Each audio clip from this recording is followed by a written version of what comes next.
Hello. The book I want to tell you about today is called Some Kind of Courage by Dan Gemeinhart.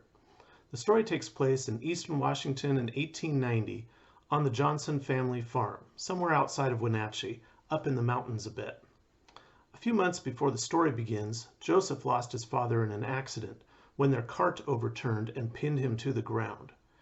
As he lay dying, he promised his hired hand, Mr. Grissom, that he could have everything he owned if the man just took care of Joseph. This was pretty hard on Joseph, who had also lost his mother and baby sister to illness a year before that. So Joseph has been working hard on the farm, doing all he can to keep things going until he's old enough to inherit it.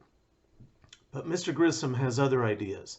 He knows the family horse, Sarah, is a great horse and very valuable. One day he sends Joseph on a stupid errand just to get him away from the farm for a little while. And while Joseph is gone, Mr. Grissom meets with Ezra Bishop, a known horse trader, and he sells Sarah to him. Joseph returns to the house later and realizes his horse is gone, his beautiful horse that is about the last thing he has to remember his family by. Mr. Grissom has spent some of the money on whiskey and is passed out on his bed. Joseph's first thought is to get Sarah back, but how? First, he gets his father's gun, a Colt .45, and then he finds the money Mr. Grissom got for Sarah, $80. But as he's crossing the room to the door, Mr. Grissom wakes up. Joseph needs his horse.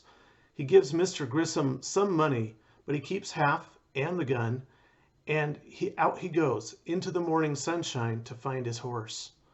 Along the way, he'll befriend a young Chinese immigrant boy who doesn't speak a word of English and who has also lost his family.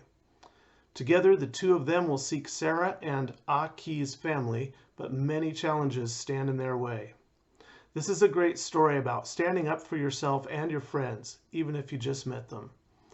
This book is available as an ebook and a digital audiobook.